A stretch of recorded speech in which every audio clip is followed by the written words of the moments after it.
సక్కనోడు గా సర్పంచు. అమ్మా మంచిగున్నా? మంచిగానే ఉన్నా పిల్లగా. మన వాడ కట్టుకోవాలన్నా సర్పంచ్ నిలబడ్డాడు. మన ఇంట్లో ఓట్లని కుమారన్నకే వాడాలి. కుమారన్నకే ఓటేస్తాం గాని మరి గెలిచినాక ఏం చేస్తాడు? అమ్మా నేను గెలిచినాక మొదలు మన ఊర్లో హాస్పిటల్ కట్టిస్తా. మన ఊర్లో నౌకలు లేని వాళ్ళు బొచ్చేడు మంది ఉన్నారు. ఒక మంచి కంపెనీ కట్టించి ఉద్యోగం ఇప్పిస్తా. అయితే గాని మా ఇంట్లో 4 ఓట్లున్నాయి. మరి పైసలు ఎంత ఇస్తానవు? అమ్మా మా అన్న ఇప్పుడు పైసలు అంటాడు. గెలిచినాక అన్ని చూసుకుంటాడు. చల్ ముందుగా ఇంట్లోకి వెళ్ళి అడుగురే. మళ్ళొత్తే బండెత్తేస్తా.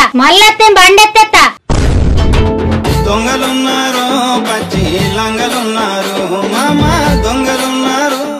అమ్మా నమస్తే. మనోడు తెలుసురా, మన హైదరాబాద్ రాజన్న కొడుకు.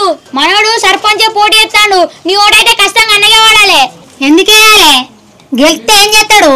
ఏం చేసి ఉండేది గెలిచినాక చక్క హైదరాబాద్ దిగుడే. కాకపోతే ఓటు 2000 ఇస్తాడు. మీ ఇంట్లో 4 ఓట్లు ఉన్నాయి. 8000 వస్తాయి. నువ్వు ఏడవతే మాకేంది? ఓటుకు 2000 ఇచ్చినావు.